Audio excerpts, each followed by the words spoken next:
새벽 5시. 물류센터의 셔터가 요란한 소리를 내며 올라갔다. 고현태는 그 소리를 알람보다 먼저 들었다. 28년 동안 들어온 소리였다. 쇠와 쇠가 부딪히는 거친 마찰음이 그에게는 하루를 시작하는 신호였다. 현태는 작업복 점퍼에 지퍼를 끝까지 올리고 분류장으로 들어섰다. 컨베이어 벨트 위로 상자들이 끊임없이 흘러나왔다. 누군가에게는 그저 물건이었지만 현태에게는 저마다의 사연을 품은 작은 세계였다. 그는 송장을 한 장씩 확인하며 상자를 손수레에 쌓았다. 손끝이 갈라진 자리마다 테이프 자국이 남아 있었다. 손등의 주름은 깊었고 그 깊이만큼 시간이 쌓여 있었다. 다운물류 동부 지점에서 현태를 모르는 사람은 없었다. 새로 들어온 젊은 기사들은 그를 고 반장님이라 불렀다. 정해진 직급은 아니었지만 28년이라는 시간이 자연스레 만들어준 호칭이었다. 그는 누구보다 빠르고 누구보다 조용했다. 불만을 입에 담는 법이 없었고 굳은 구역도 마다하지 않았다. 그래서 사람들은 그를 좋아했지만 동시에 그를 잘 안다고 말하는 사람은 없었다. 그날 아침 지점장 윤기철이 현태를 사무실로 불렀다. 책상 위에는 작은 케이크 상자가 놓여 있었다. 촛불은 없었지만 분위기만은 생일잔치 같았다. 고 반장님, 이제 보름 남았네요. 윤기철이 웃으며 말했다. 현태는 가볍게 고개를 끄덕였다. 보름. 그 단어가 낯설게 들렸다. 28년을 한 회사에서 보낸 사람에게 보름이라는 시간은 너무 짧기도 했고 너무 길기도 했다. 시원섭섭하시죠? 시원하기만 합니다. 현태는 짧게 대답했다. 거짓말은 아니었다. 그는 정말로 이 일을 떠나는 데에 미련이 없었다. 다만 그 자리를 채울 다음이 무엇인지 그것이 마음에 걸렸다. 은퇴 후의 삶을 구체적으로 그려본 적이 없었다. 결혼도 하지 않았고 형제도 일찍 흩어졌다. 명절이면 혼자 텔레비전 앞에 앉아 시간을 보냈다. 그에게 인생의 중심은 늘 일이었다. 그가 사는 곳은 회사 근처 작은 원룸이었다.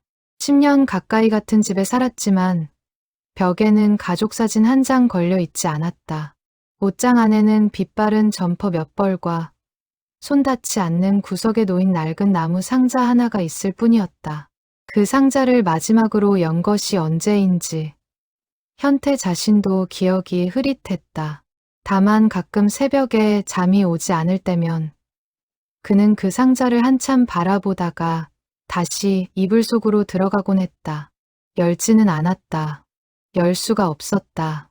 그 안에는 그가 평생 묻어두기로 한 시간이 담겨 있었기 때문이었다. 사무실을 나선 현태는 다시 분류장으로 돌아갔다. 오늘 배송할 물량은 120건이었다. 그는 구역별로 상자를 나누고 차에 차곡차곡 실었다. 트럭 짐칸이 가득 차자 그는 운전석에 올라 시동을 걸었다. 엔진 소리가 익숙하게 울렸다. 첫 배송지는 산비탈 위 다세대 주택이었다. 엘리베이터가 없는 5층 건물이었다. 현태는 무거운 정수기 상자를 어깨에 메고 계단을 올랐다. 숨이 가빠졌지만 걸음을 멈추지 않았다. 5층 현관 앞에 상자를 내려놓고 초인종 대신 문자를 보냈다. 비대면 배송이 일상이 된 지 오래였다. 사람을 직접 만나는 일은 점점 줄어들고 있었다. 그는 계단을 내려오며 생각했다. 처음 이 일을 시작했을 때는 사람을 만나는 일이 더 많았다. 직접 물건을 건네고 짧은 인사를 나누고 때로는 차 한 잔을 얻어 마시기도 했다. 그런 온기가 좋아서 이 일을 오래 했는지도 몰랐다. 하지만 시간이 흐르면서 배송은 점점 비대면으로, 효율로, 숫자로 바뀌어 갔다. 사람과 사람 사이의 거리가 멀어진 만큼 현태의 마음도 조금씩 무뎌졌다. 오전 내내 그는 골목과 골목을 오갔다. 좁은 일방통행로에서 다른 차와 마주치면 비상등을 켜고 한참을 기다려야 했다. 그래도 그는 불평하지 않았다. 묵묵히 기다리고 묵묵히 길을 비켜주고 묵묵히 다음 배송지로 향했다. 그것이 그가 살아온 방식이었다. 묵묵함.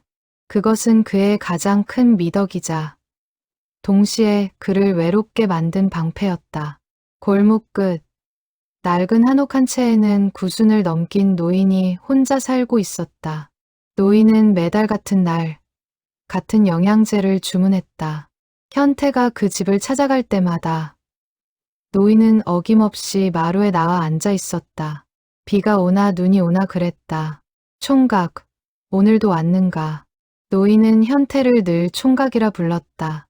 59먹은 사내에게 그 말은 우습기도 하고 묘하게 따뜻하기도 했다.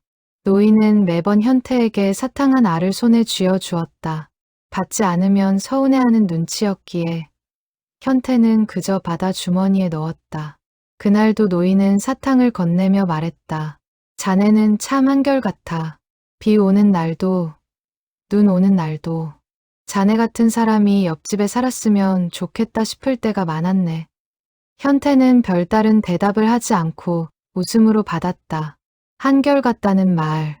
그것은 그가 평생 들어온 칭찬이자 동시에 그가 스스로에게 건 형벌이기도 했다. 누구에게도 흔들리지 않는 사람으로 보이기 위해 그는 자신의 안쪽 깊은 곳을 늘 단단히 잠가 두어야 했다. 점심 무렵 현태는 트럭을 세우고 편의점에서 삼각김밥 2개를 샀다. 운전석에 앉아 창문을 살짝 열고 식사를 했다. 라디오에서는 오래된 가요가 흘러나오고 있었다. 노랫말 속 가사 한 줄이 그의 가슴을 스쳤다. 돌아갈 수 없는 그곳, 그리워도 못 가는 그곳. 그는 라디오를 끄지 않았다. 다만 시선을 창밖, 먼 산자락으로 옮겼다. 그 산자락 너머에 무엇이 있는지 현태는 누구에게도 말한 적이 없었다. 30년 전 그는 다른 이름으로 다른 삶을 살았다. 바닷가 작은 마을에서 태어나고 자란 청년이었다. 그러나 어느 가을 모든 것이 바뀌었다. 그날 이후 그는 고향을 떠났고 이름을 바꾸었고 도시의 익명 속으로 숨어들었다. 택배 일을 시작한 것도 그 무렵이었다. 매일 낯선 사람들의 문 앞에 물건을 놓고 돌아서는 일. 누구의 기억에도 깊이 남지 않는 일. 그것이 그가 선택한, 그리고 그를 선택한 삶이었다. 그는 종종 자신이 2사람으로 나뉘어 산다고 느꼈다. 한 사람은 다운물류의 고현태, 성실하고 한결같은 택배 기사였다. 또 다른 한 사람은 30년 전 바닷바람을 맞으며 그물을 끌던 청년. 이제는 어디에도 존재하지 않는 사람이었다. 그 청년의 이름을 마지막으로 불러 준 사람이 누구였는지조차 현태는 가물가물했다. 그는 그 청년을 땅속 깊이 묻어버리고 그 위에 또 다른 사람을 세워 올린 채 살아왔다. 그 결심이 흔들린 적은 단 한 번도 없었다. 적어도 오늘 오후 그 전화가 오기 전까지는 그랬다. 오후 배송을 마칠 무렵 현태의 휴대전화가 울렸다. 본사 고객센터였다. 고현태 기사님 맞으시죠? 특이 배송 건이 하나 접수돼서 연락드렸습니다. 상담원의 목소리는 사무적이었다. 평소라면 그냥 넘겼을 전화였다. 하지만 그날 현태는 어쩐지 손에 든 휴대전화를 꽉 쥐었다. 무언가 설명할 수 없는 예감이 스쳤다. 특이 배송이라뇨? 보내시는 분이 따로 요청을 남기셨는데 꼭 고현태 기사님께서 직접 배송해 주셨으면 한다고요. 그리고 상담원이 잠시 말을 끊었다. 수령인 주소가 좀 멀어서요. 갈멜이라는 곳인데 혹시 가능하실지 여쭤보려고 연락드렸습니다. 현태는 순간 숨이 멈추는 것을 느꼈다. 갈멜이. 30년 동안 단 한 번도 입 밖으로 꺼내지 않았던 그 이름이 낯선 상담원의 입을 통해 그의 귀에 닿았다. 트럭 안의 공기가 갑자기 무겁게 가라앉는 듯했다. 그는 창밖으로 시선을 돌렸다. 노을이 도시의 빌딩 사이로 붉게 번지고 있었다. 그 붉은 빛이 30년 전 그날의 노을과 묘하게 닮아 있었다. 기사님, 듣고 계세요? 상담원의 목소리가 다시 들렸다. 현태는 마른 침을 삼키고 겨우 입을 열었다. 네, 듣고 있습니다. 그는 자신의 목소리가 낯설게 느껴졌다. 28년 동안 단 한 번도 흔들리지 않았던 그 목소리가 처음으로 가늘게 떨리고 있었다. 전화를 끊은 뒤에도 현태는 한참을 트럭 운전석에 그대로 앉아 있었다. 손에 쥔 휴대전화의 화면이 까맣게 꺼졌다가 다시 그의 손길에 밝아졌다. 그는 본사에서 보내온 배송 정보를 확인했다. 화면에는 익숙한 양식의 송장 정보가 떠 있었다. 발송일란은 비어 있었다. 비공개라는 글자만 덩그러니 적혀 있었다. 수령인 주소란에는 갈메리산 12번지 일대라는 정확한 번지 수도 없는 모호한 주소가 적혀 있었다. 그리고 그 아래 배송 요청 사항란에 짧은 문장 하나가 적혀 있었다. 반드시 고현태 기사님 본인이 직접 전달해 주시기 바랍니다. 그 아래에는 더 이상한 문장이 이어졌다. 수취인 본명 송재호. 현태는 그 이름을 한참 동안 들여다보았다. 송재호. 자신의 본명이었다. 회사 인사 기록에도 주민등록상에도 남아있는 진짜 이름이었다. 하지만 회사 동료 누구도 손님 누구도 그를 그 이름으로 부른 적이 없었다. 그는 입사할 때부터 고현태라는 이름을 써왔다. 호적상의 이름과 다른 이름을 쓰는 것이 불법은 아니었다. 다만 그는 그 이름을 빌려와 30년 동안 다른 사람으로 살았을 뿐이었다. 그런데 누군가가 그 두 이름을 모두 알고 있었다. 고현태라는 현재의 이름과 송재호라는 과거의 이름을 동시에 알고 정확히 그를 지목해 이 배송을 요청한 것이었다. 그것은 우연이 아니었다. 누군가는 분명히 오랜 시간을 들여 그를 찾아낸 것이었다. 현태는 송장 위 발송지 정보를 살폈다. 발송지는 본사 고객센터를 통한 대리 접수였다. 발송인이 직접 매장을 방문하지 않고 전화로 접수하며 추가 요금을 내고 익명 처리를 요청한 것이었다. 흔치 않은 일이었지만 불가능한 일은 아니었다.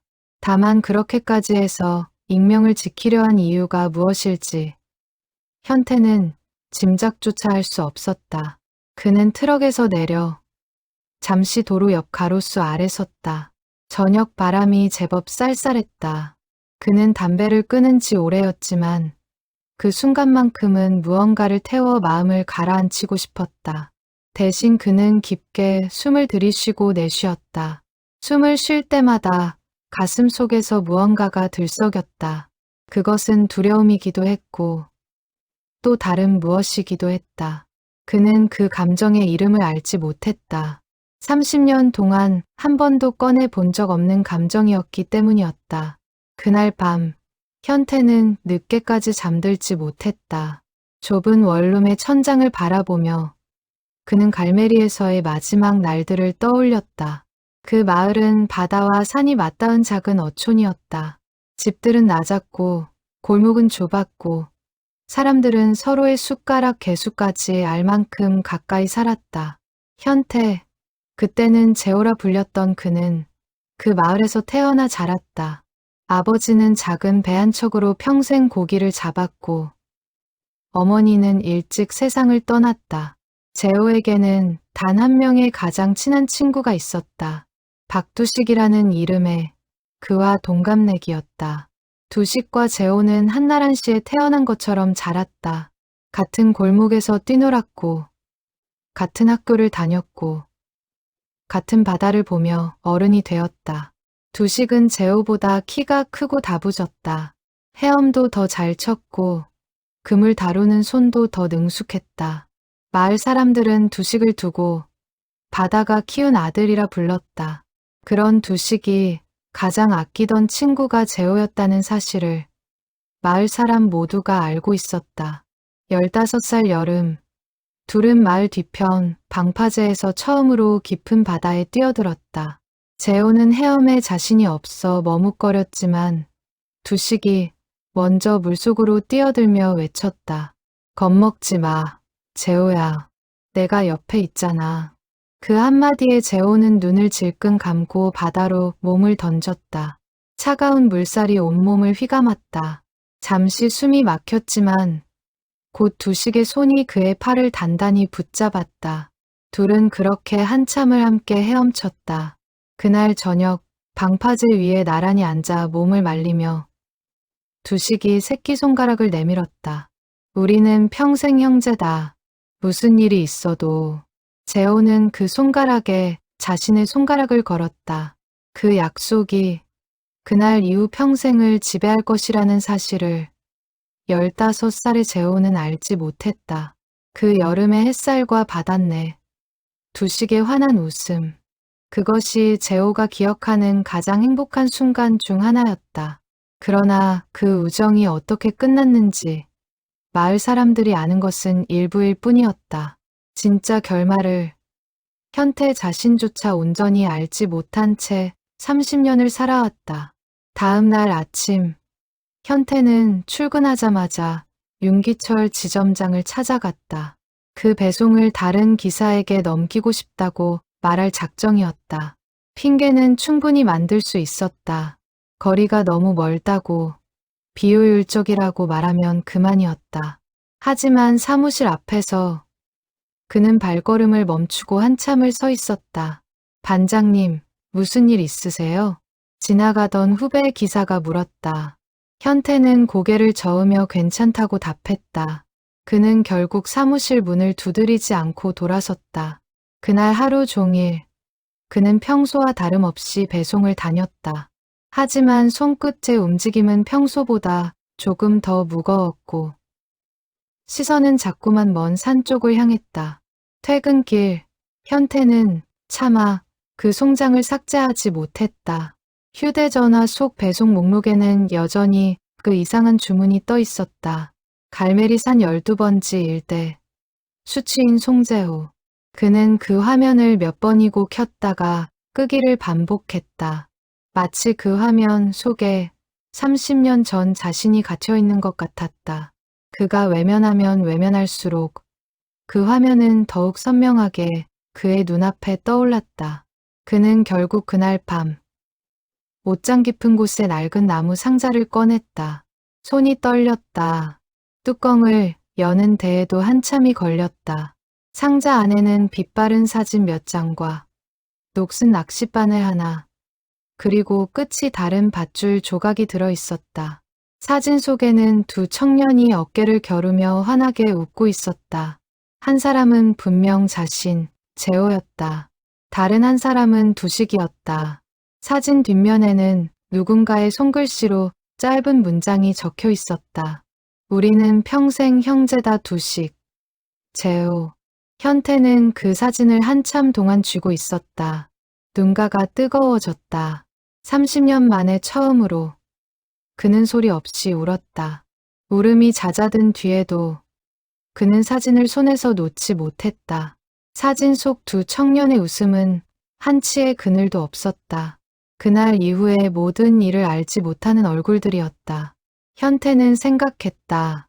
저 웃음이 마지막으로 카메라에 담긴 것이 언제였을까? 아마도 그 사고가 있기 불과 몇 주 전이었을 것이다. 그렇게 평범하고 환했던 시절이 단 하룻밤의 폭풍으로 송두리째 무너질 줄. 그때의 두 사람은 짐작조차 하지 못했다. 그는 상자 속 밧줄 조각을 손끝으로 매만졌다. 닳고 달아 거의 솜처럼 풀어진 그 끝자락에는 여전히 그날 바다의 소금기가 배어있는 듯했다. 그는 그것을 코앞에 가져가 보았다. 짠내는 더 이상 나지 않았다. 다만 기억의 냄새만이 그의 안에서 선명하게 되살아났다. 이튿날 새벽, 그는 평소보다 1시간 일찍 일어났다. 거울 앞에 서서 자신의 얼굴을 오랫동안 들여다보았다. 흰머리가 듬성듬성한 머리칼, 깊게 팬 눈가의 주름, 굳게 담은 입술. 그는 그 얼굴에서 30년 전 청년의 흔적을 애써 찾아보았다. 어딘가에는 분명히 그 청년이 아직 남아있을 것이라 믿고 싶었다. 그는 출근길에 윤기철을 다시 찾아갔다. 이번에는 발걸음을 멈추지 않았다. 지점장님, 그 갈매리 배송 건이요. 윤기철이 고개를 들었다. 아, 그거요? 다른 기사한테 넘길까요? 거리가 워낙 멀어서 다들 부담스러워하던데. 현태는 잠시 숨을 골랐다. 그리고 천천히 입을 열었다. 아닙니다. 제가 직접 가겠습니다. 윤기철은 잠시 현태의 얼굴을 살폈다. 평소와 다른 표정이었다. 그는 더 묻지 않고 고개를 끄덕였다. 그러시죠. 그럼 일정은 반장님 편하신 대로 잡아드릴게요. 어차피 다음 주면 마지막 근무 주간이니까 그 전에 다녀오시는 게 낫겠네요. 현태는 짧게 고맙다고 말하고 사무실을 나섰다. 발걸음이 무거웠다. 가겠다고 말은 했지만 막상 그 말을 입 밖으로 꺼내고 나니 현실감이 더 크게 다가왔다. 갈매리. 30년 동안 단 한 번도 발을 들이지 않은 곳. 그곳에 누가 살아있을지, 누가 자신을 기억할지 그는 아무것도 알지 못했다. 그날 이후 며칠 동안 현태는 평소와 다름없이 배송을 다녔다. 하지만 그의 마음 한구석은 늘 갈매리를 향해 있었다. 그는 퇴근 후 인터넷으로 갈매리에 대한 정보를 검색해 보았다. 검색 결과는 많지 않았다. 작은 어촌이라 그런지 행정구역 통합 이후로는 지도에서도 이름이 희미해져 있었다. 다만 지역 신문 기사 하나가 눈에 들어왔다. 몇 해 전 마을 어귀에 작은 추모 공원이 조성되었다는 짧은 기사였다. 기사에는 오래전 풍랑 사고로 희생된 어민들을 기리기 위한 공간이라고만 적혀 있었다. 이름은 나와 있지 않았다. 현태는 그 기사를 몇 번이고 다시 읽었다. 손끝이 화면 위에서 떨렸다. 그 풍랑 사고, 그것이 30년 전 자신이 떠나야만 했던 그 사고를 가리키는 것이라는 사실을 그는 직감으로 알 수 있었다. 그 사고가 있던 날 밤을 떠올리면 현태의 기억은 늘 거기서 끊겼다. 폭풍이 갑자기 몰려왔다는 것, 두식과 자신이 작은 배를 타고 바다에 나가 있었다는 것, 배가 뒤집혔다는 것, 그리고 다음 순간 자신은 백사장에 쓰러져 있었고 두식은 어디에도 없었다는 것. 그 사이의 시간이 그의 기억 속에서는 완전히 새카맣게 지워져 있었다. 마을 사람들은 그 빈 시간 속에 각자의 이야기를 채워 넣었다. 누군가는 재호가 먼저 살겠다고 두식을 밀쳐냈다고 말했다. 누군가는 재호가 두식을 구하려다 실패했다고 말했다. 진실이 무엇인지 정작 그 순간을 겪은 재호 자신조차 확신할 수 없었다. 그 불확실함이 그를 가장 깊이 무너뜨렸다. 사고 다음 날 두식의 시신은 끝내 바다에서 돌아오지 않았다. 마을은 장례 대신 빈관을 묻는 허장을 치렀다. 두식의 어머니 임순자는 그 빈관 앞에서 오열했다. 그리고 그 곁에 서 있던 재호를 향해 단 한 번 차갑게 말했다. 내가 살아 돌아온 게 내 아들이 죽은 값이라면 나는 그 값을 받아들일 수가 없다. 그 말은 위로도 비난도 아니었다. 그저 한 어머니의 무너진 마음에서 터져 나온 가장 정직한 절규였다. 하지만 그 말은 재호의 가슴에 평생 박혀 빠지지 않는 가시가 되었다. 장례를 치르고 난 뒤 마을의 분위기는 눈에 띄게 바뀌었다. 사람들은 재호를 마주치면 슬그머니 시선을 피했다. 어린아이를 키우는 집에서는 아이가 재호 쪽으로 다가가면 손을 잡아 끌어당겼다. 평소 같으면 인사를 나누던 이웃들도 그가 지나가면 괜히 마당 일을 핑계 삼아 등을 돌렸다. 누구도 그를 향해 손가락질하며 욕을 한 것은 아니었다. 하지만 그 침묵의 무게가 오히려 더 무겁게 그를 짓눌렀다. 재호의 아버지조차 아들을 똑바로 바라보지 못했다. 그는 그저 묵묵히 그물을 손질하며 며칠째 끼니도 거른 채 방 안에 틀어박힌 아들을 못 본 척했다.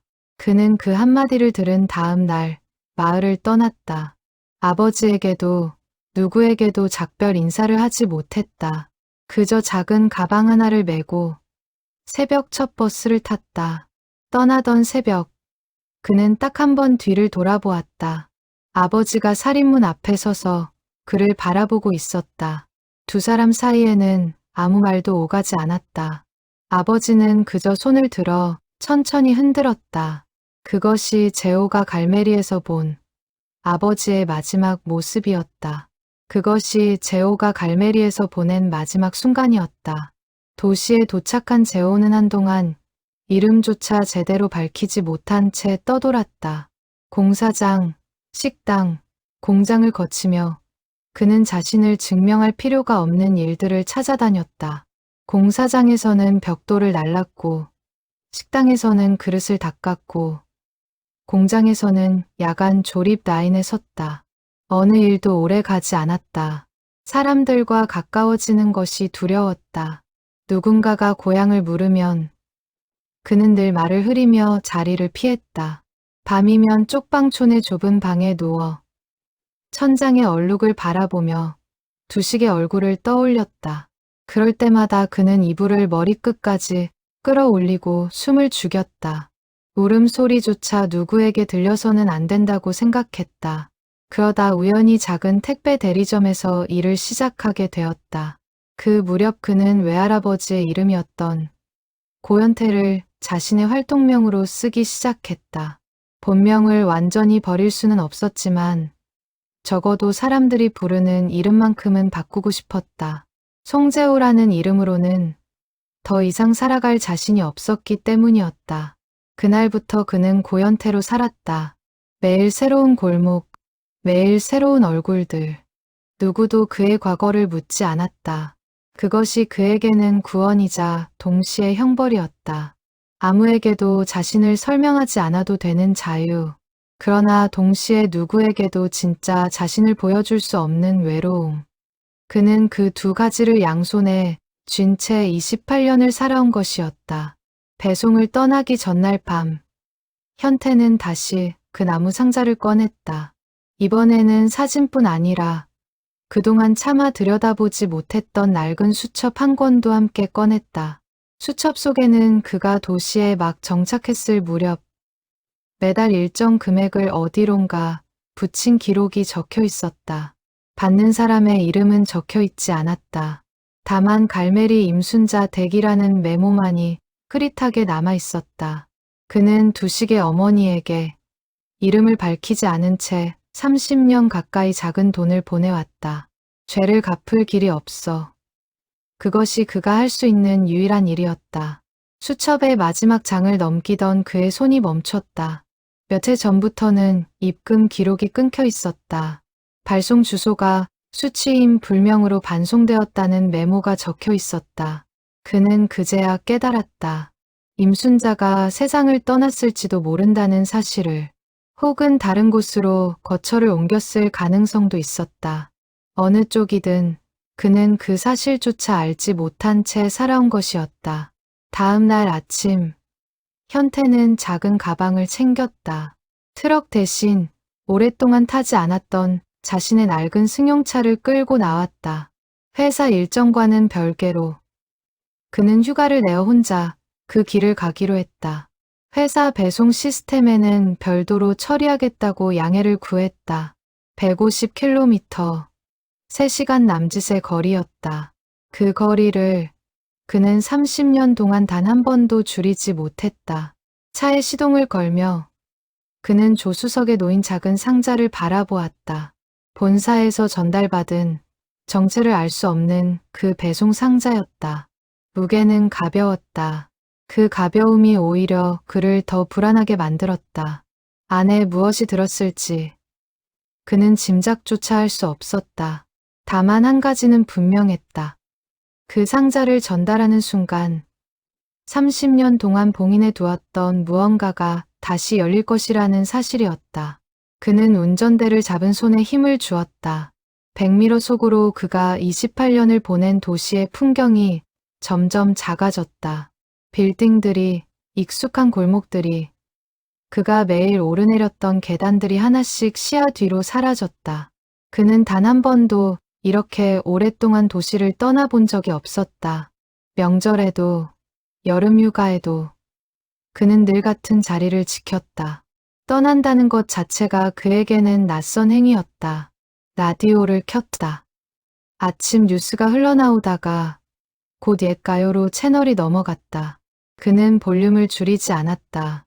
노래의 멜로디가 차창 너머 풍경과 뒤섞이며 묘한 평온함을 만들어냈다. 도심을 벗어나자 빌딩 대신 논과 밭이 펼쳐지기 시작했다. 멀리 산자락이 점점 가까워졌다. 그 산자락 너머에 무엇이 기다리고 있을지 그는 여전히 알 수 없었다. 다만 한 가지는 분명했다. 이제는 돌아설 곳이 없다는 것. 그리고 천천히 도시를 빠져나가는 길로 차를 몰았다. 고속도로를 벗어나 지방도로 접어들자 길은 점점 좁아지고 구불거리기 시작했다. 양옆으로는 낮은 산들이 이어졌고 멀리서부터 짠 바람 냄새가 차창 틈으로 스며들었다. 현태는 그 냄새를 단번에 알아차렸다. 30년이 지나도 잊히지 않는 냄새였다. 그는 무의식적으로 차창을 조금 더 열었다. 바람이 차 안으로 밀려들어왔다. 그 바람 속에서 그는 어린 시절의 자신을 다시 만나는 듯한 기분이 들었다.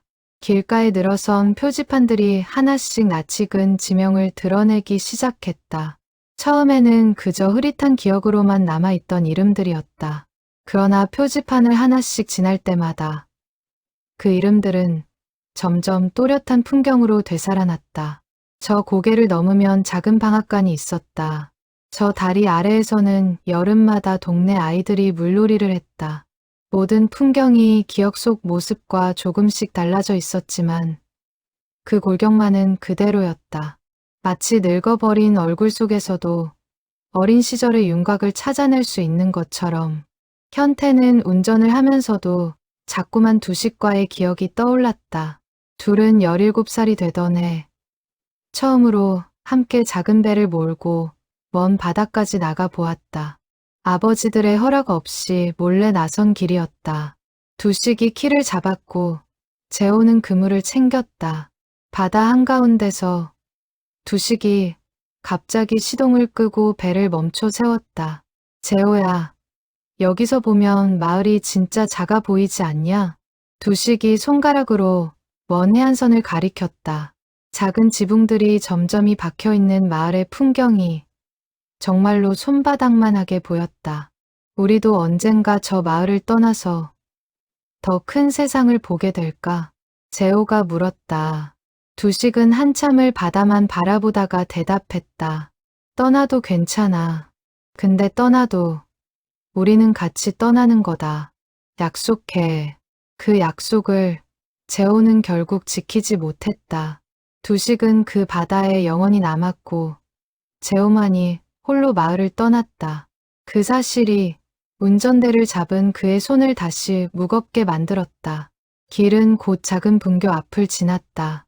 폐교가 된 지 오래된 듯 운동장에는 잡초가 무성했고 철문에는 녹이 슬어 있었다. 현태는 차의 속도를 줄였다. 저 운동장에서 그와 두식은 매일 점심시간마다 축구를 했다. 공이 하나뿐이라 늘 편을 가르는 게 문제였지만 두식은 늘 재호를 자기 편으로 데려갔다. 재호는 내 편이다. 두식이 그렇게 말하면 다른 아이들도 더는 토를 달지 않았다. 그 단단한 소속감이 어린 재호에게는 세상에서 가장 큰 안전망이었다. 운동장 한쪽 구석의 늙은 팽나무는 여전히 그 자리에 서 있었다. 나무는 더 굵어지고 더 늙어 있었지만 가지의 모양만은 기억 속 그대로였다. 현태는 차를 세우지 않고 천천히 그 앞을 지나쳤다. 그 나무 아래서 도시락을 나눠 먹던 시절이 너무도 멀고도 가깝게 느껴졌다. 차는 어느덧 해안도로로 들어섰다. 왼쪽으로 펼쳐진 바다가 오후의 햇살을 받아 은빛으로 부서지고 있었다. 그 풍경은 아름다웠지만 현태에게는 그 아름다움조차 낯설고 두려웠다. 그는 한동안 바다를 똑바로 바라보지 못했다. 시선을 자꾸 도로 쪽으로 돌리며 애써 운전에만 집중하려 했다. 내비게이션은 더 이상 정확한 길을 안내하지 못했다. 갈멜이라는 지명이 지도 위에서 거의 지워져 있었기 때문이었다. 현태는 차를 세우고 길가 슈퍼마켓에 들어가 길을 물었다. 갈멜이요? 거기 요즘은 사람이 거의 안 살아요. 근데 저쪽 해안길로 한참 더 들어가면 작은 추모공원 하나가 있고 그 뒤로 마을이 남아 있긴 해요. 슈퍼마켓 주인이 친절하게 설명해 주었다. 현태는 고개를 끄덕이며 감사 인사를 전했다. 다시 차에 오르기 전 그는 슈퍼마켓 한쪽에 진열된 오래된 사진 액자를 발견했다. 마을 축제의 사진인 듯했다. 사진 속 풍경 어딘가에 그가 기억하는 모습과 닮은 골목이 보였다. 그는 한참을 그 사진 앞에 서 있었다. 다시 차에 오른 그는 조수석에 놓인 작은 상자를 흘끗 바라보았다. 그 상자는 여전히 침묵하고 있었다.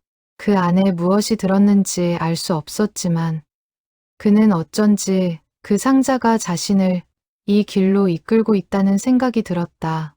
마치 30년 전 끝내지 못한 이야기가 이제야 다시 이어지려 하는 것 같았다. 해안길을 따라 한참을 더 달리자 길의 폭이 더욱 좁아졌다. 아스팔트 대신 시멘트로 덧댄 구간이 자주 나타났다. 길 양옆으로는 빈집들이 듬성듬성 서 있었다. 지붕이 무너진 집도 있었고 마당에 잡초가 무성하게 자란 집도 있었다. 사람의 온기가 사라진 풍경이었다. 그는 그 풍경을 보며 가슴이 저렸다. 한때 사람들의 웃음소리로 가득했던 골목이 이제는 바람 소리만 남은 채 비어 있었다. 빈집들 사이로 드물게 아직 사람이 사는 듯한 집도 눈에 띄었다. 마당에 빨래가 널려 있거나 굴뚝에서 옅은 연기가 올라오는 집들이었다. 그런 집을 지날 때마다 현태는 차의 속도를 줄이고 혹시 낯익은 얼굴이 있는지 살폈다. 하지만 그가 알아볼 수 있는 얼굴은 보이지 않았다. 30년이라는 시간은 한 세대를 통째로 바꾸어 놓을 만큼 긴 시간이었다. 그가 기억하는 또래 친구들은 이제 그와 같은 나이의 노년이 되어 있을 터였고 그가 기억하는 어른들은 대부분 세상을 떠났을 가능성이 컸다. 그 생각이 들자 그는 갑자기 자신이 이 길 위에서 완전히 낯선 사람이 되어버렸다는 사실을 실감했다. 마침내 길 끝에서 작은 표지석 하나가 눈에 들어왔다. 갈멜이라는 글자가 새겨져 있었다. 글씨는 이끼가 끼어 절반쯤 가려져 있었다. 현태는 그 표지석 앞에 차를 세우고 한동안 시동을 끄지 못했다. 손이 떨려 차 키를 돌릴 수가 없었다. 그는 결국 깊은 숨을 한번 내쉬고 시동을 껐다. 차 안이 갑자기 고요해졌다. 멀리서 파도 소리가 희미하게 들려왔다. 30년 동안 그가 가장 그리워했으면서도 가장 두려워했던 소리였다. 현태는 차 문을 열고 천천히 밖으로 나섰다. 발이 땅에 닿는 순간 그는 마치 30년 전 그날로 되돌아간 듯한 착각에 빠졌다. 바람의 결, 햇빛의 온도, 짠내의 농도, 모든 것이 그날과 똑같았다. 다만 그 자신만이 청년에서 노년의 문턱에 선 사내로 변해 있었다. 그는 잠시 눈을 감고 그 바람을 온몸으로 맞았다. 멀리 갯바위 위로 갈매기 몇 마리가 날아올랐다. 그 울음소리마저 어린 시절 들었던 것과 한치도 다르지 않았다. 그는 문득 깨달았다. 사람은 변하고 마을은 변해도 바다와 바람만은 변하지 않는다는 것을. 그것이 그를 더 서글프게 했다. 변하지 않은 것들 앞에서 변해버린 자신의 모습이 더욱 또렷하게 느껴졌기 때문이었다. 그는 천천히 조수석에서 작은 상자를 꺼내 가슴에 품었다.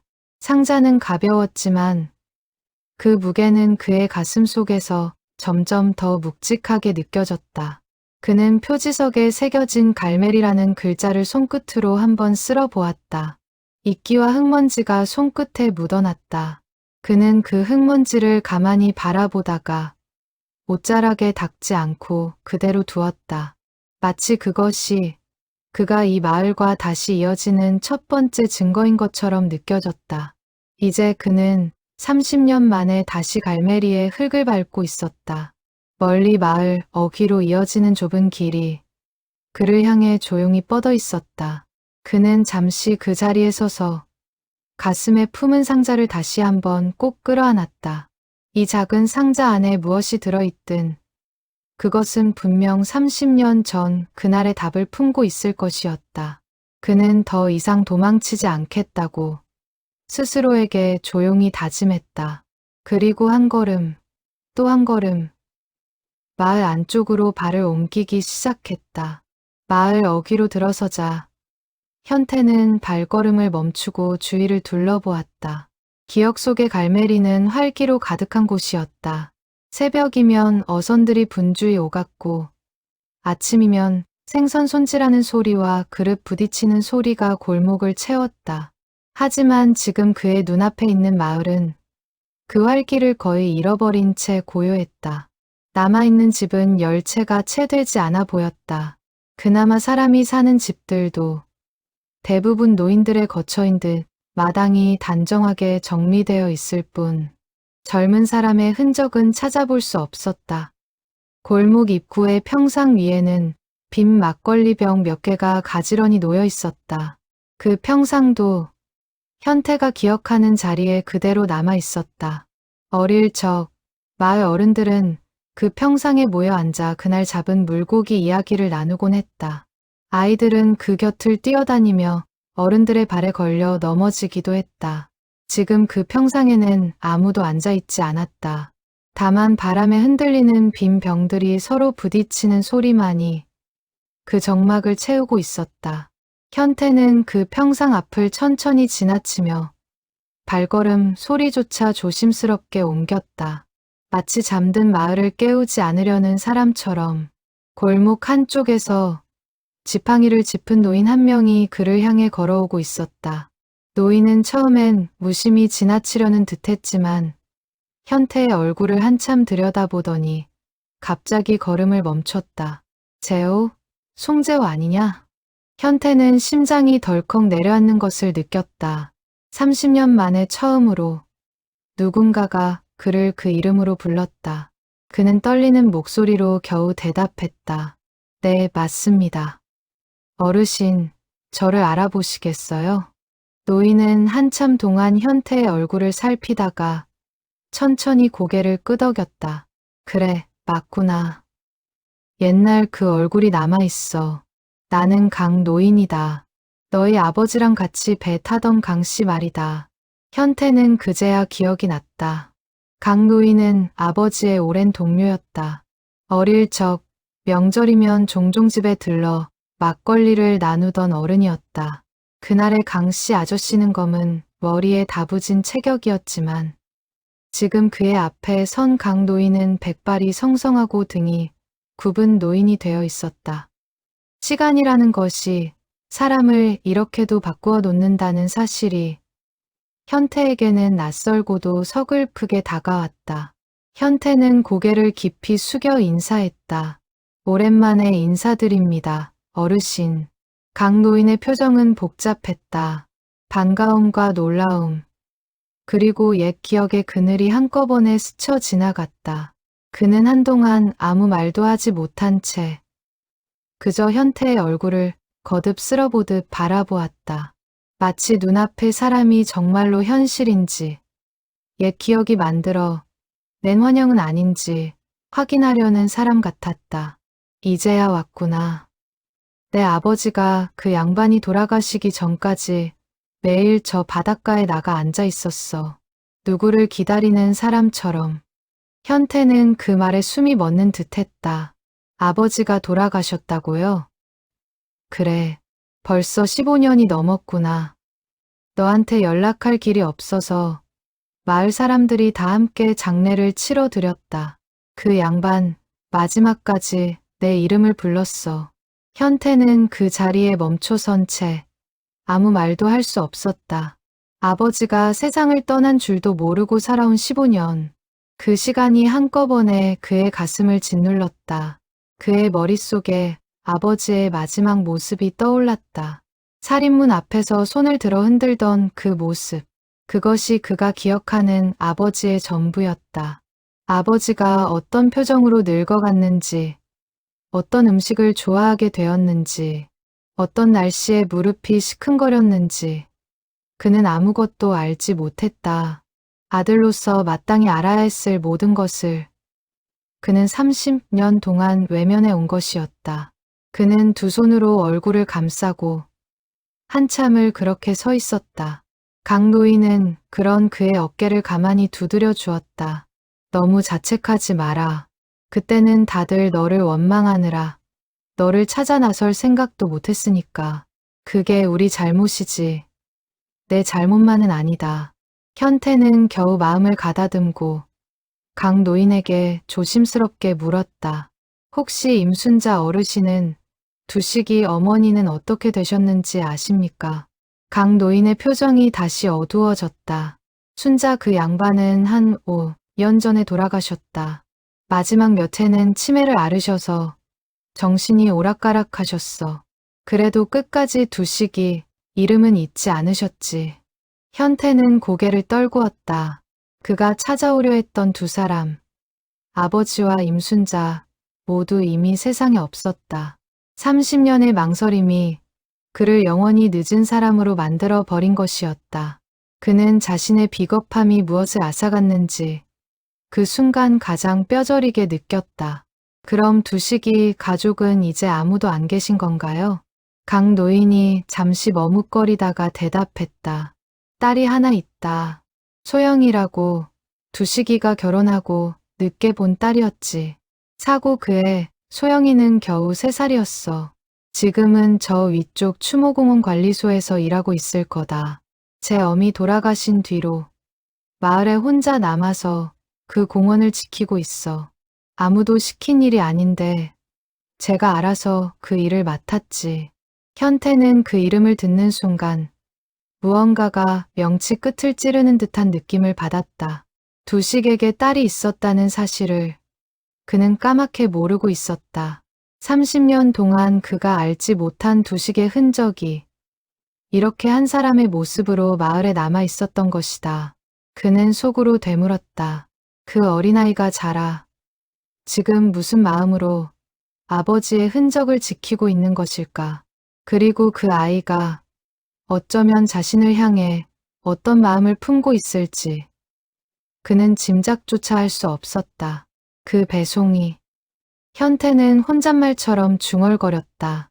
비공개로 접수된 발송인 그를 정확히 지목한 요청, 본명까지 알고 있던 그 누군가, 그 모든 것이 이제 한 사람의 얼굴로 모이고 있었다. 강 노인은 추모공원으로 가는 길을 손으로 가리켜 주었다. 현태는 깊이 고개 숙여 인사하고 다시 가방과 상자를 챙겨 그 길로 향했다. 걸음을 옮기는 그의 다리가 떨리고 있었다. 그것은 단순한 피로 때문이 아니었다. 30년 동안 외면해온 진실이 이제 바로 눈앞에 다가와 있었기 때문이었다. 길은 야트막한 언덕으로 이어졌다. 언덕 위로 올라가자 단정하게 정돈된 작은 추모공원이 눈에 들어왔다. 비석들이 줄지어 서 있고 그 가운데 가장 오래된 비석 하나에는 풍랑. 사고로 희생된 이들의 이름이 새겨져 있었다. 현태는 그 비석 앞으로 천천히 다가갔다. 비석 한가운데 박두식이라는 이름이 또렷이 새겨져 있었다. 그는 그 이름 앞에 무릎을 꿇었다. 30년 동안 마음속에서만 되뇌었던 이름을 그는 처음으로 소리 내어 불러보았다. 두식아. 그 한마디에 그의 눈에서 참았던 눈물이 끝없이 흘러내렸다. 그는 비석의 차가운 표면에 손을 얹었다. 돌은 차가웠지만 그 차가움 속에서 묘하게도 익숙한 온기가 느껴졌다. 그는 비석을 어루만지며 마치 두식의 어깨를 다시 한번 짚는 것처럼 천천히 손을 움직였다. 미안하다. 늦게 와서 정말 미안하다. 그의 목소리는 바람에 흩어졌지만 그 말은 그 자신에게는 너무도 또렷하게 들렸다. 30년 동안 단 한 번도 입 밖으로 꺼내지 못했던 말이었다. 그는 그 자리에 한참을 머물렀다. 해는 서서히 서쪽으로 기울고 있었고 바닷바람은 점점 차가워지고 있었다. 하지만 그는 일어설 생각을 하지 않았다. 마치 그 자리에 머무는 시간만큼이라도 지난 30년의 부재를 조금이나마 갚을 수 있다고 믿는 사람처럼. 현태가 추모공원 관리소 앞에 다다랐을 때 해는 이미 수평선 가까이 내려와 있었다. 관리소는 작은 컨테이너 건물이었다. 문 앞에는 갈메리 추모공원 관리사무소라는 작은 팻말이 붙어 있었다. 그는 그 문 앞에서 한참을 머뭇거렸다. 가슴에 품은 상자를 고쳐 안고 그는 떨리는 손으로 문을 두드렸다. 문 너머로 작은 소리가 들리더니 발소리가 점점 가까워졌다.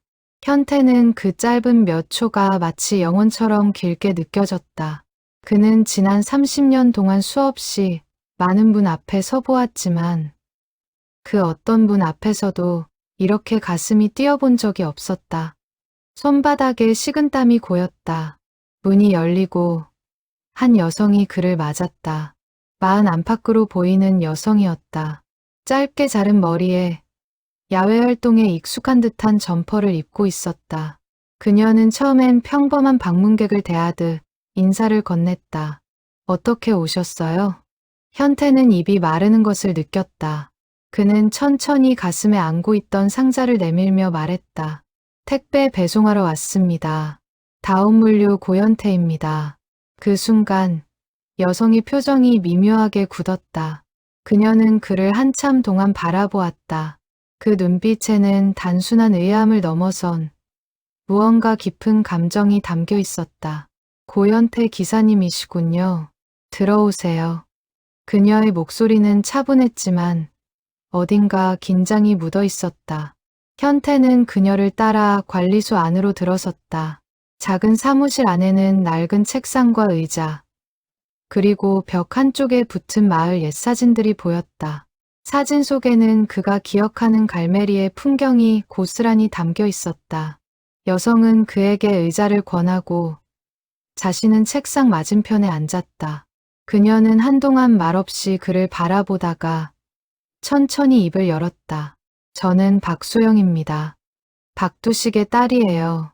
현태는 그 이름을 듣는 순간 손에 쥔 상자를 떨어뜨릴 만큼 손이 떨렸다. 그는 겨우 마음을 가다듬고 입을 열었다. 그러시군요. 두식이 아버님 일은 정말 죄송합니다. 소영은 그의 사과에 아무 대답도 하지 않았다. 대신 그녀는 책상 위에 놓인 낡은 서류함을 끌어와 그 안에서 무언가를 꺼내기 시작했다. 빛바른 공책 한 권과 오래된 편지 봉투 몇 장이었다. 기사님, 본명이 송재호 씨 맞으시죠? 현태는 고개를 끄덕였다.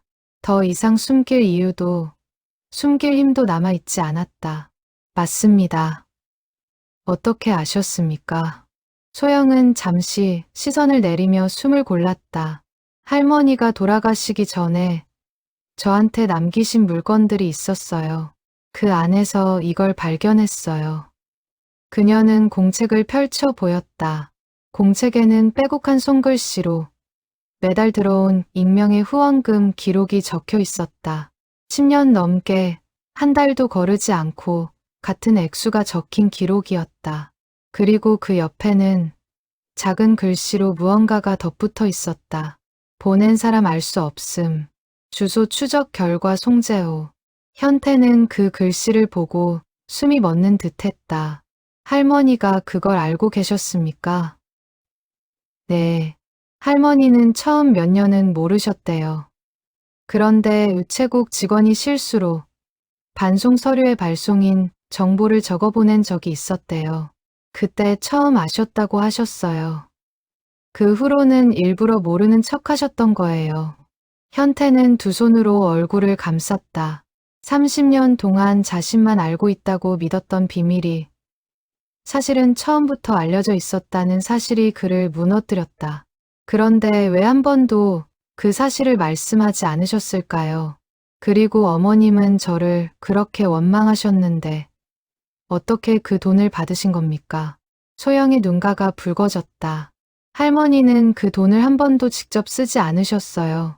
전부 따로 모아 두셨어요. 그리고 돌아가시기 전에 저한테 말씀하셨어요. 이 돈은 내 돈이 아니다. 언젠가 그 사람이 돌아오면 돌려줄 돈이다. 현태는 그 말에 더 이상 자신을 추스를 수 없었다. 그는 고개를 떨구고 어깨를 떨며 흐느꼈다. 소영은 그런 그를 한동안 가만히 지켜보았다. 그녀의 표정에는 원망과 안타까움이 동시에 어려 있었다. 기사님을 원망하지 않는다고는 말 못하겠어요. 저는 아빠 얼굴도 제대로 기억 못해요. 사진 몇 장으로만 아는 아빠예요. 그게 다 그날 밤 때문이잖아요. 그녀의 목소리가 떨렸다. 오랫동안 눌러왔던 감정이 그 순간 조금씩 새어나오고 있었다. 하지만 동시에 기사님이 보내주신 그 돈으로 제가 대학을 졸업했어요. 그 사실도 무시할 수가 없어요. 현태는 고개를 들어 소영을 바라보았다. 그녀의 눈에는 분노와 슬픔, 그리고 알 수 없는 안도가 동시에 비치고 있었다. 두 사람 사이에 무거운 침묵이 흘렀다. 창밖으로 어느덧 완전히 저물어가는 바다가 붉게 물들고 있었다. 소영은 자리에서 일어나 작은 보온병을 가져와 2개의 종이컵에 차를 따랐다. 그녀는 그중 하나를 현태 앞에 내려놓았다. 드세요. 멀리서 오셨잖아요. 현태는 두 손으로 종이컵을 감싸 쥐었다. 따뜻한 온기가 손바닥을 타고 전해졌다. 그는 그 온기에 잠시 의지하며 마음을 가라앉혔다. 저는 어릴 때부터 동네 어른들이 수군거리는 소리를 들으며 자랐어요. 제가 그 풍랑 사고 죽은 아이 딸이래. 제 아빠 친구가 도망갔다지. 그런 말들이요. 할머니는 그런 말을 들을 때마다 저를 끌고 가서 못 듣게 하셨어요. 근데 그게 더 이상하게 느껴졌어요. 마치 뭔가를 숨기고 있는 사람처럼요. 현태는 그녀의 말을 들으며 자신이 떠난 뒤 이 마을에 남겨진 사람들의 30년이 얼마나 무거웠을지 처음으로 생생하게 느꼈다. 그는 자신의 도주가 오직 자신만의 고통이라 여겨왔다. 하지만 그 도주의 그늘은 두식의 딸이라는 또 다른 무고한 사람의 삶에까지 길게 드리워져 있었다. 그 상자는 소영이 현태가 들고 온 작은 상자를 가리키며 말했다. 제가 보낸 거예요. 본사에 몇 번이나 전화해서 기사님 정보를 알려달라고 했어요.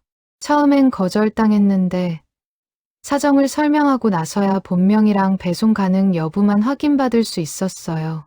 기사님이 다운물류에 그렇게 오래 계셨다는 것도 그때 처음 알았어요. 현태는 그 말에 가슴이 먹먹해졌다. 한 사람이 자신을 찾기 위해 들였을 시간과 노력이 고스란히 느껴졌다.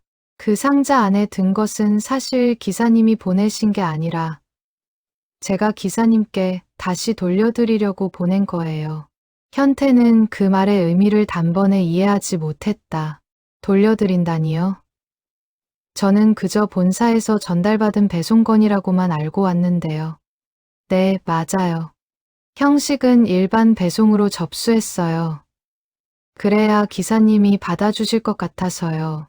만약 제가 그냥 연락드렸으면 기사님이 절대 오지 않으셨을 것 같았거든요. 소영의 말에 현태는 부인할 수가 없었다. 만약 누군가 전화로 갑작스럽게 송재호라는 이름을 부르며 만나자고 했다면 그는 분명 도망쳤을 것이다. 그녀는 그 사실을 정확히 꿰뚫고 있었다. 그는 그녀의 치밀함과 동시에 그 안에 담긴 절박함을 느낄 수 있었다. 소영은 자리에서 일어나 책상 서랍을 열었다. 그 안에서 그녀는 낡은 가죽 표지의 일기장을 꺼냈다. 표지는 군데군데 곰팡이가 핀 듯 얼룩져 있었고 모서리는 닳아 둥글게 변해 있었다. 그녀는 그것을 잠시 가슴에 품듯 안았다가 천천히 책상 위에 내려놓았다. 이건 아빠의 일기장이에요. 사고가 나기 몇 달 전부터 쓰신 거예요. 할머니가 평생 장롱 깊은 곳에 숨겨두셨던 거고요. 저도 이걸 읽기 전까지는 그날 밤에 정확히 무슨 일이 있었는지 전혀 몰랐어요. 현태는 그 일기장을 바라보며 숨을 쉬는 것조차 잊은 채 굳어 있었다. 30년 동안 그를 짓눌러 온 그 불확실한 밤의 진실이 이제 손을 뻗으면 닿을 거리에 놓여 있었다. 그는 차마 먼저 손을 내밀지 못했다. 소영이 천천히 일기장을 그의 앞으로 밀어주었다. 읽어보세요. 기사님. 이제는 기사님도 아실 권리가 있다고 생각해요. 현태는 떨리는 손으로 일기장을 펼쳤다. 두식의 손글씨는 거칠지만 또렷했다. 첫 장에는 평범한 일상이 적혀 있었다. 그날 잡은 물고기의 종류, 날씨, 아버지와 나눈 대화 같은 소소한 기록들이었다. 그러나 페이지를 넘길수록 글의 분위기가 조금씩 달라지고 있었다. 6월 20날, 오늘 재호 생일이었다. 변변한 선물도 못 해줬는데 그 녀석은 그냥 같이 바다 보러 가자는 말에 좋다고 웃었다. 우리는 별거 없어도 늘 즐겁다. 그게 재호랑 나의 방식이다. 오래오래 이렇게 같이 늙어가고 싶다. 7월 12일. 재호가 요즘 힘이 없어 보인다. 아버지가 빚을 많이 지셨다는 이야기를 들었다. 재호는 말을 안 하지만 나는 안다. 그 녀석은 늘 속으로만 끌어안고 사는 성격이니까. 8월 3일. 재호한테 같이 한몫 잡아보자고 했다. 태풍 오기 전에 멀리 나가서 한번 크게 잡으면 빚을 갚을 수 있을 거라고.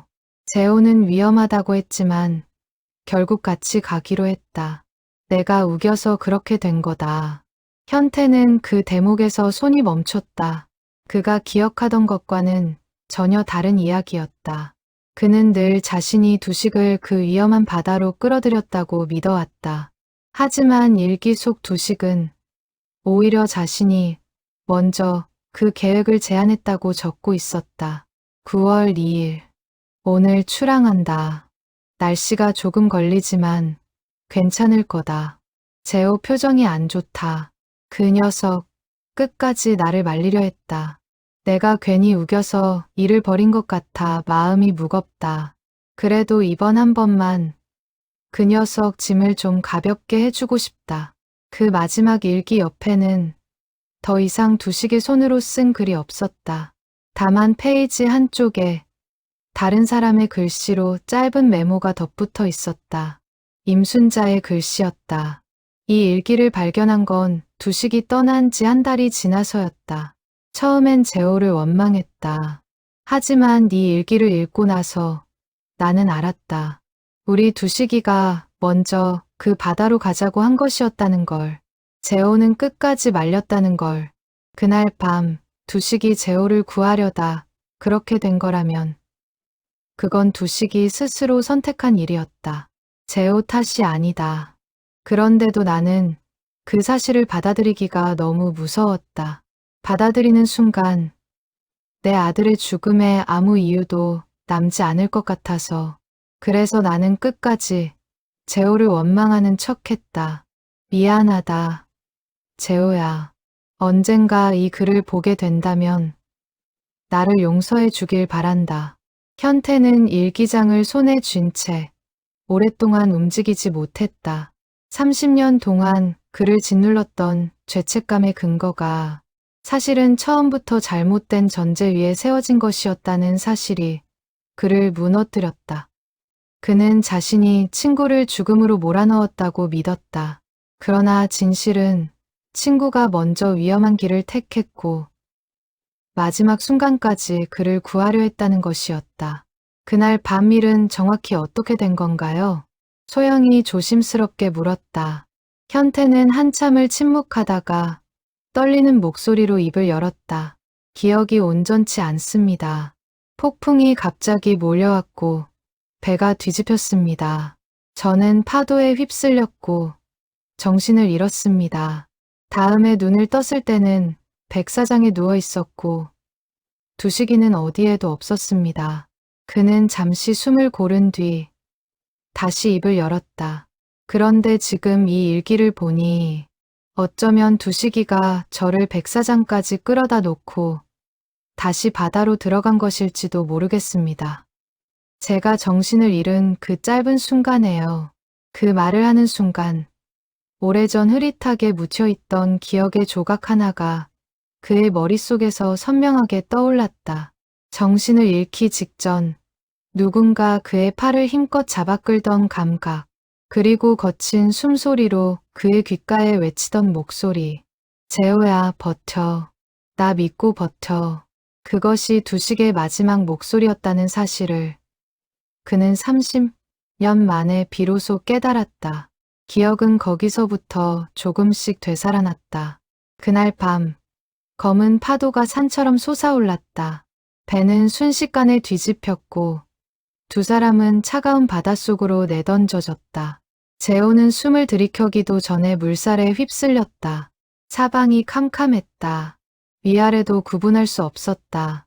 그 순간 누군가의 손이 그의 옷깃을 단단히 움켜쥐었다. 두식이었다.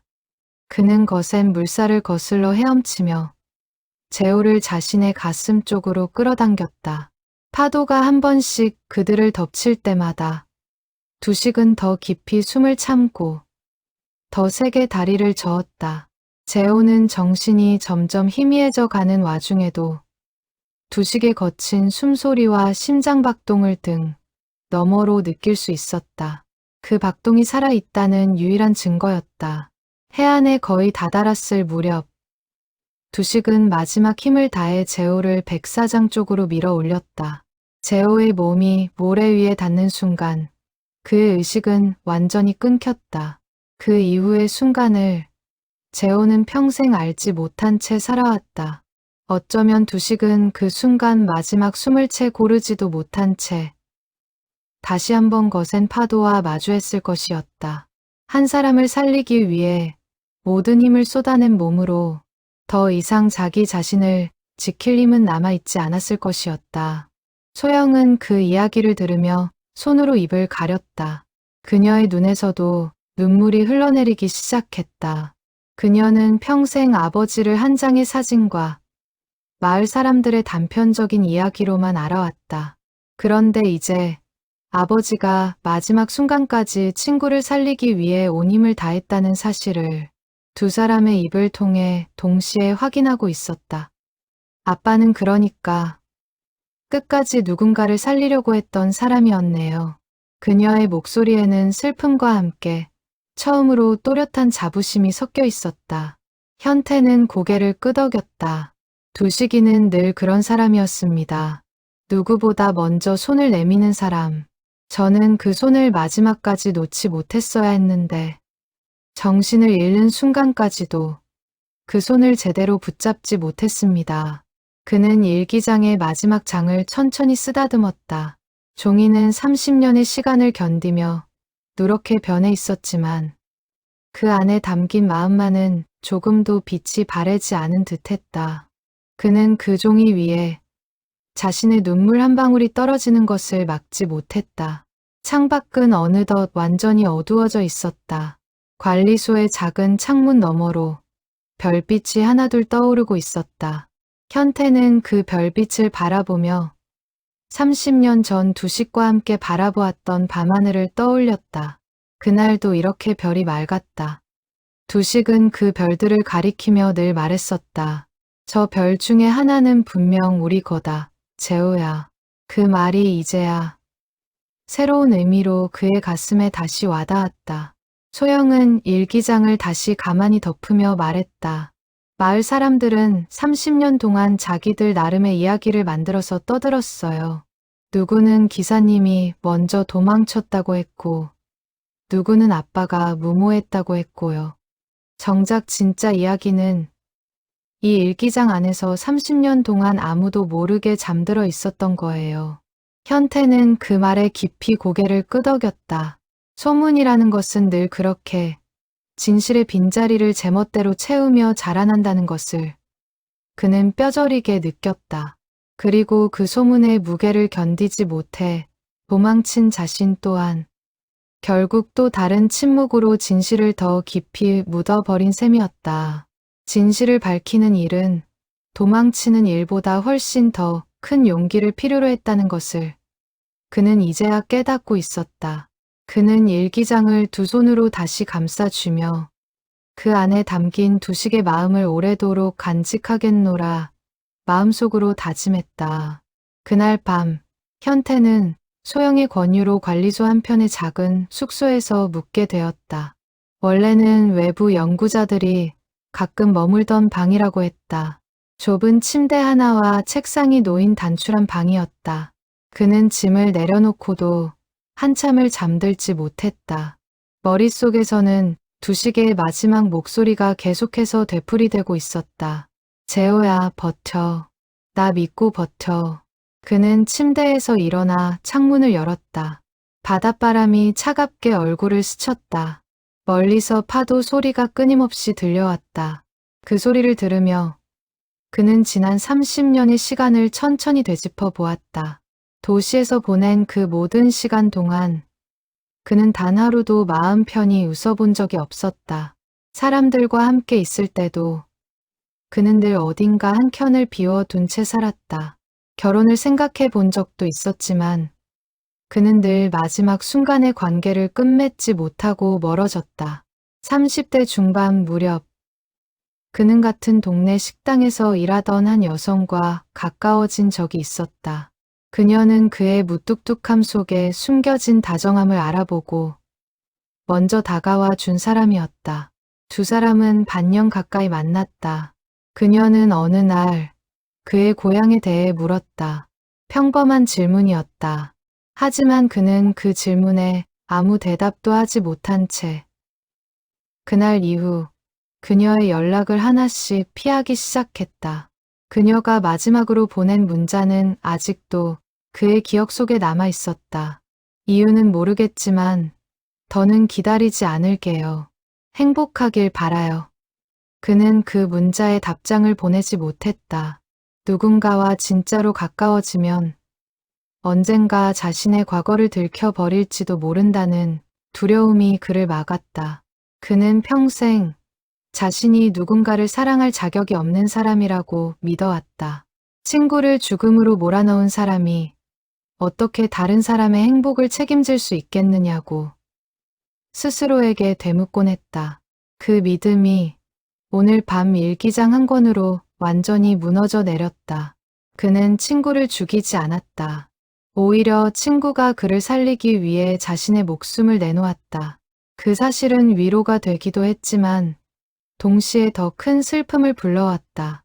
그는 자신이 그동안 짊어졌던 죄책감이 헛된 것이었다는 사실에 안도하면서도 동시에 두식의 희생이 진짜였다는 사실 앞에서 다시 무너졌다. 어느 쪽이든 두식은 이미 30년 전 그 바다에 영원히 남아 있었다. 그 사실만은 변하지 않았다. 그는 창틀에 팔을 괴고 한참을 그렇게 서 있었다. 그러다 문득 자신이 보내온 그 익명의 후원금을 떠올렸다. 매달 정해진 날, 정해진 금액을 붙이던 그 10여 년의 시간, 박봉을 쪼개어가며 그는 단 한 달도 그 일을 거른 적이 없었다. 명절이면 들어오는 작은 보너스도, 야간 배송으로 번 추가 수당도 그는 늘 그 봉투를 채우는 데에 먼저 썼다. 그는 그것을 죄를 갚는 행위라고 여겨왔다. 하지만 이제 와 생각해보니 그것은 죄를 갚는 행위가 아니라 두식과의 우정을 이어가려는 그만의 방식이었다는 것을 깨달았다. 그는 두식을 잃은 뒤에도 무의식적으로 두식이 남긴 사람들을 돌보며 그와의 약속을 지켜가고 있었던 것이다. 우리는 평생 형제다. 그 약속은 형태는 달랐지만 결코 깨지지 않은 채 이어지고 있었다. 다음 날 아침, 현태는 일찍 일어나 마을 골목을 천천히 걸었다. 그는 자신이 살던 집터를 찾아가 보았다. 집은 이미 오래전에 허물어져 자리만 남아 있었다. 마당이었을 자리에는 잡초가 무성하게 자라 있었다. 그는 그 잡초 사이에 쪼그려 앉아 한참 동안 흙을 만져보았다. 이 흙 위에서 그는 첫걸음을 떼었고 두식과 함께 뛰어놀았고 아버지의 손을 잡고 자랐다. 그 모든 시간이 이제는 흔적조차 희미하게 사라져가고 있었다. 그는 다시 일어나 마을 어귀의 작은 우물터로 향했다. 어릴 적 두식과 그는 더운 여름이면 그 우물물을 길어다 서로의 머리에 부으며 장난을 치곤 했다. 우물은 이제 사용되지 않는 듯 뚜껑이 덮여 있었다. 그는 그 뚜껑 위에 손을 얹고 오래된 웃음소리를 떠올렸다. 그 웃음소리는 더 이상 들리지 않았지만 그의 마음속에서는 여전히 또렷하게 울리고 있었다. 우물터를 떠나려 할 때 강 노인이 지팡이를 짚고 다가왔다. 그는 멀리서부터 현태를 알아보고 손을 흔들고 있었다. 여기 있었구나. 어젯밤은 잘 잤느냐? 잠은 별로 못 잤습니다, 어르신. 현태가 솔직하게 답하자 강 노인은 가볍게 웃었다. 그럴 만하지. 30년 묵은 이야기를 하룻밤에 다 풀어내려니 잠이 올 리가 있나. 현태는 강 노인에게 일기장 이야기를 조심스럽게 꺼냈다. 강 노인은 그 이야기를 들으며 한참을 고개를 끄덕였다. 그래, 나도 짐작은 했었다. 두식이 그 녀석이 워낙 의리 있는 아이였으니까. 마을 사람들이 다 너를 원망할 때도 나는 속으로 좀 이상하다고 생각했어. 두식이가 그렇게 허망하게 갈 아이가 아니었거든. 그 말에 현태는 다시 한번 가슴이 먹먹해졌다. 30년 동안 단 한 사람이라도 자신의 편에서 의심을 품어주었다는 사실이 묘한 위로가 되었다. 그날 오후 현태는 다시 추모공원의 비석 앞으로 향했다. 그는 비석 앞에 가져온 작은 술병과 마른 생선 한 마리를 내려놓았다. 두식이 가장 좋아했던 음식이었다. 그는 두 손을 모으고 한참을 그 자리에 앉아 있었다. 두식아, 나는 이제껏 너를 잃은 게 내 잘못이라고만 생각하며 살았다. 그게 내가 사람들 앞에서 떳떳하게 웃지 못하는 이유였어. 그런데 이제 와서 보니 너는 마지막까지 나를 살리려고 한 거더라. 너는 끝까지 나한테 좋은 친구였다. 그의 목소리가 바람에 흩어졌다. 그는 다시 말을 이었다. 미안하다는 말로는 부족하다는 걸 안다. 그래도 말해야겠다. 미안하다, 두식아. 그리고 고맙다. 나를 살려줘서. 그 말을 끝으로 그는 한참을 소리 없이 흐느꼈다. 30년 동안 굳게 닫혀있던 마음의 문이 그제야 비로소 조금씩 열리고 있었다. 한참을 울고 난 뒤 현태는 비석 옆에 가만히 앉아 바다를 바라보았다. 파도는 끊임없이 밀려왔다가 밀려갔다. 그는 그 반복되는 움직임을 보며 생각했다. 30년 동안 그는 도망치는 것이 유일한 살아남는 방법이라 믿었다. 하지만 이제는 알 것 같았다. 진짜로 살아남는다는 것은 도망친 자리로 돌아와 그 진실을 마주하는 일이라는 것을. 그는 문득 은퇴 후의 삶을 구체적으로 그려본 적이 없었다는 사실을 떠올렸다. 도시의 작은 원룸으로 돌아가 또다시 텔레비전 앞에서 혼자 명절을 보내는 삶. 그것이 그가 그려온 유일한 미래였다. 하지만 지금 이 바다 앞에 앉아있는 그의 마음속에는 조금씩 다른 그림이 그려지고 있었다.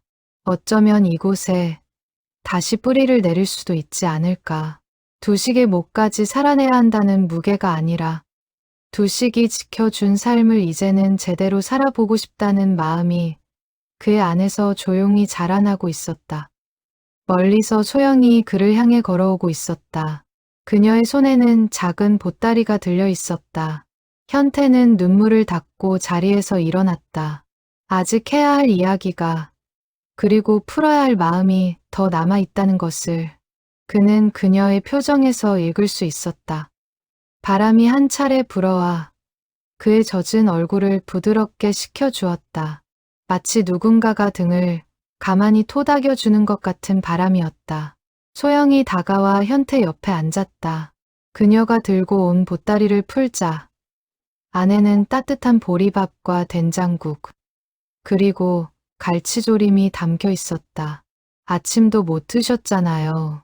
어제 강 노인 할아버지가 좀 챙겨드리라고 신신당부하셨어요. 현태는 그 정성에 코끝이 시큰해졌다. 두 사람은 비석 옆 잔디밭에 앉아 함께 밥을 먹었다. 갈치조림은 짭짤하면서도 깊은 맛이 났다. 어릴 적 어머니가 끓여주던 맛과 닮아 있었다. 이 맛 정말 오랜만입니다. 마을 할머니들 손맛이 다 이래요. 저도 어릴 때부터 이 맘 먹고 자랐거든요. 소영의 목소리에는 처음보다 한결 부드러워진 기색이 묻어 있었다. 밥을 다 먹은 뒤 그녀는 조심스럽게 입을 열었다. 기사님, 어제는 제가 좀 날카롭게 말했죠. 죄송해요. 그동안 쌓아둔 게 많아서 그런가 봐요. 아닙니다. 그럴 자격이 있으십니다. 제가 받을 만한 말이었습니다.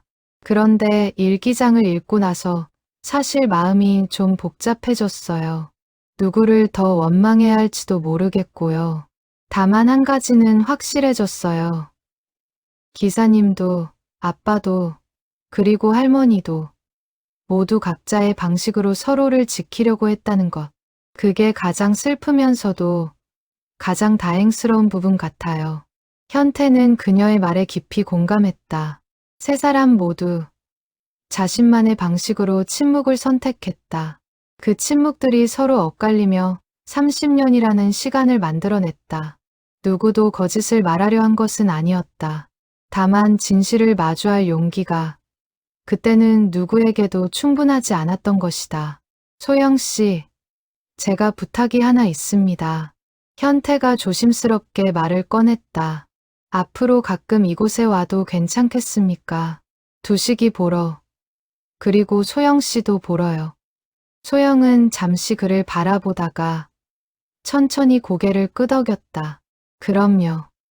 사실 저도 기사님이 그냥 한번 다녀가고 다시 사라지실까봐 걱정했어요.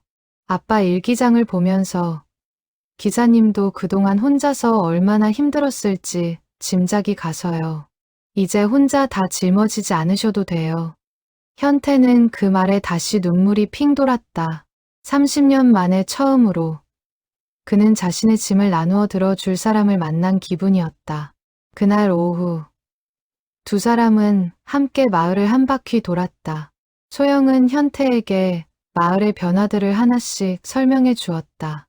어느 집이 비었는지, 어느 집에 누가 아직 살고 있는지, 마을 회관이 언제 문을 닫았는지. 현태는 그 설명을 들으며 자신이 떠나 있던 30년의 공백을 천천히 채워나갔다. 마을 회관 앞을 지날 때 현태는 걸음을 멈췄다. 그 회관 마당에서 어릴 적 마을 잔치가 열리던 풍경이 떠올랐다. 추석이면 마을 사람들이 모두 모여 송편을 빚고 아이들은 마당을 뛰어다니며 술래잡기를 했다.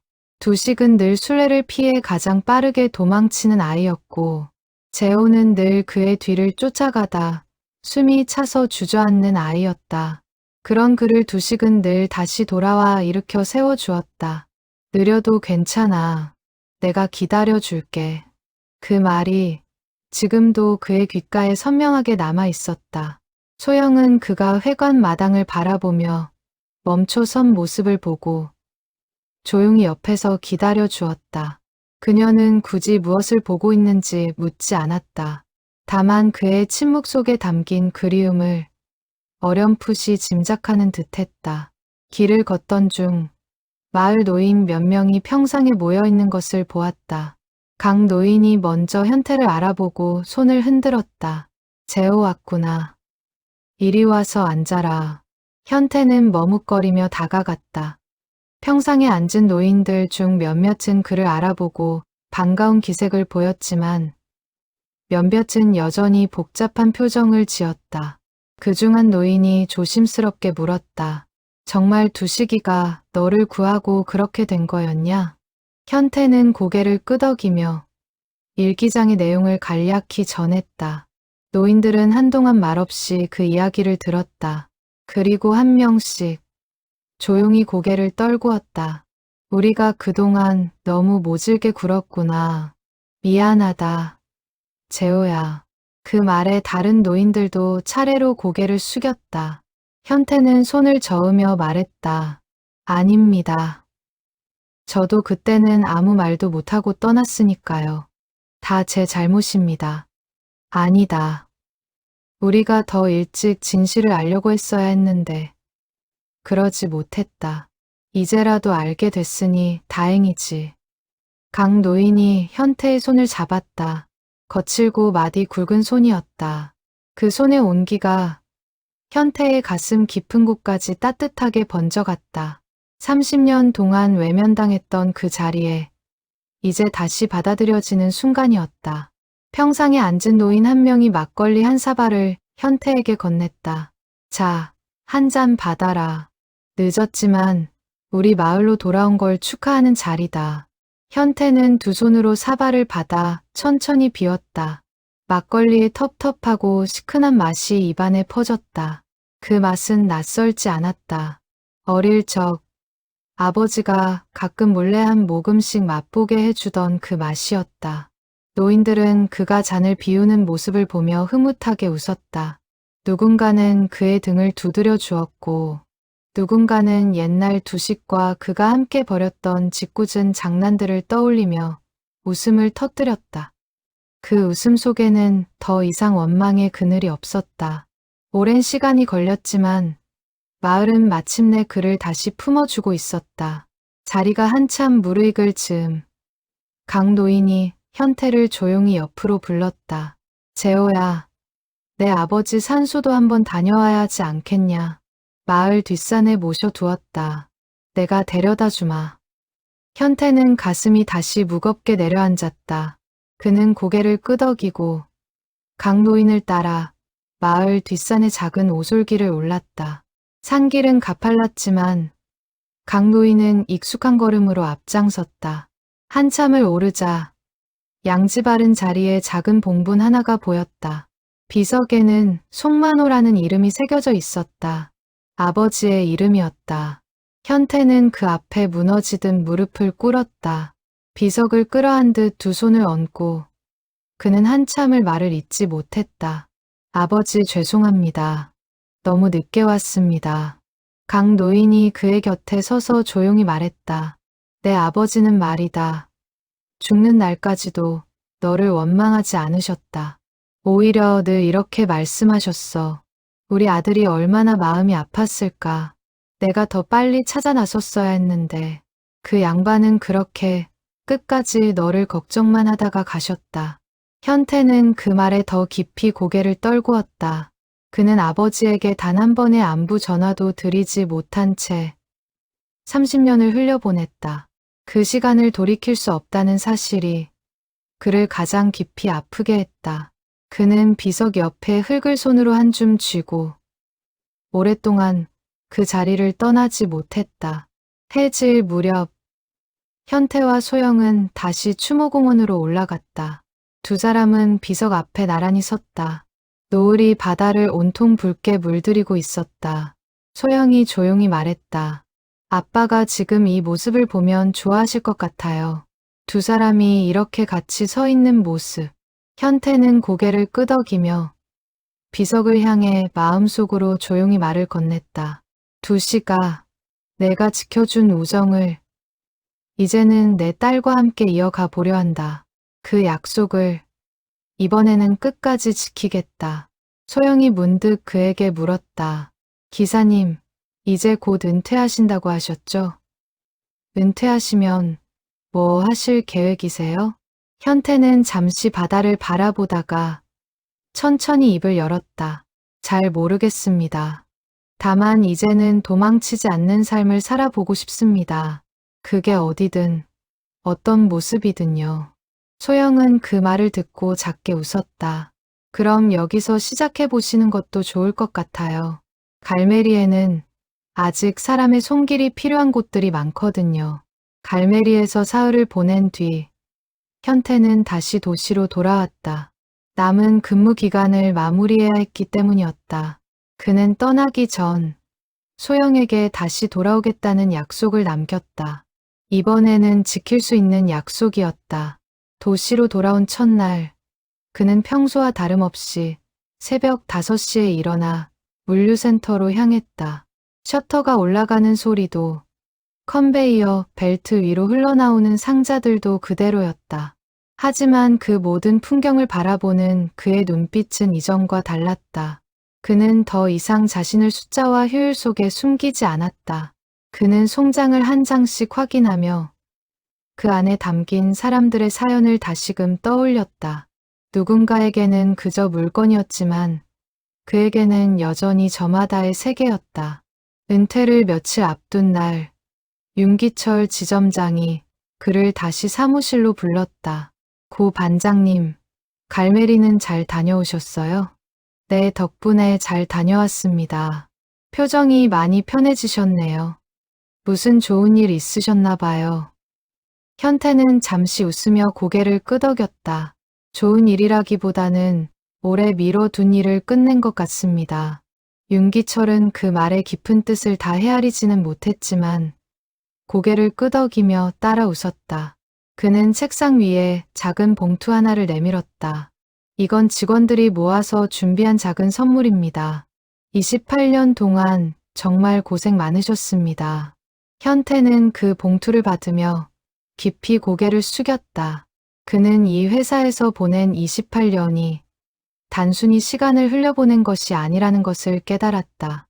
그 시간 동안 그는 비록 자신의 진짜 이름을 숨기고 살았지만 매일 누군가의 문 앞에 정성을 놓아두는 일을 게을리하지 않았다.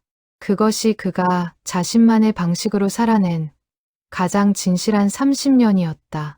은퇴식 날, 동료들은 작은 환송회를 마련해 주었다. 후배 기사들이 그동안 그에게 배운 것들을 하나씩 이야기했다. 묵묵함, 한결같음, 그리고 어떤 어려운 구역도 마다하지 않는 책임감. 현태는 그 이야기를 들으며 처음으로 자신이 살아온 방식이 헛되지 않았다는 것을 느꼈다. 은퇴식이 끝난 다음 날, 현태는 짐을 정리해 다시 갈메리로 향했다. 이번에는 돌아갈 도시의 짐이 아니라 새로운 시작을 위한 짐을 챙겼다. 그는 갈메리 마을 어귀에 작은 빈집 하나를 구해 천천히 손을 보기 시작했다. 각 노인과 마을 사람들이 가끔 들러 일을 도와주었다. 소영은 추모공원 일을 마치고 나면 종종 그의 집에 들러 함께 저녁을 먹었다. 빈집을 고치는 일은 생각보다 손이 많이 갔다. 지붕은 새로 덮어야 했고 벽은 곰팡이를 걷어내고 다시 칠해야 했다. 마당의 잡초도 일일이 뽑아내야 했다. 하지만 현태는 그 모든 일을 마다하지 않았다. 오히려 그는 몸을 움직일 때마다 마음이 가벼워지는 것을 느꼈다. 도시에서는 늘 정해진 시간에 맞춰 움직여야 했지만 이곳에서는 그가 스스로 속도를 정할 수 있었다. 비 오는 날이면 일을 멈추고 처마 밑에서 비소리를 들었고 해가 좋은 날이면 종일 마당에서 흙을 만졌다. 그는 그렇게 평생 처음으로 자신만의 속도로 사는 법을 배워가고 있었다. 하루는 강 노인이 낡은 사진첩 하나를 들고 그의 집에 찾아왔다. 이거 정리하다가 찾았다. 너희 아버지가 갖고 계시던 거다. 사진첩 속에는 어린 재호와 두식, 그리고 마을 잔치의 풍경들이 빛바른 채로 담겨 있었다. 현태는 그 사진첩을 거실 한쪽 벽에 걸어 두었다. 그것이 그가 새로 꾸민 집에서 가장 먼저 자리를 잡은 가족 사진이었다. 어느 날 저녁, 현태는 소영과 함께 마당에 작은 평상을 만들었다. 두 사람은 그 평상에 나란히 앉아 바다를 바라보았다.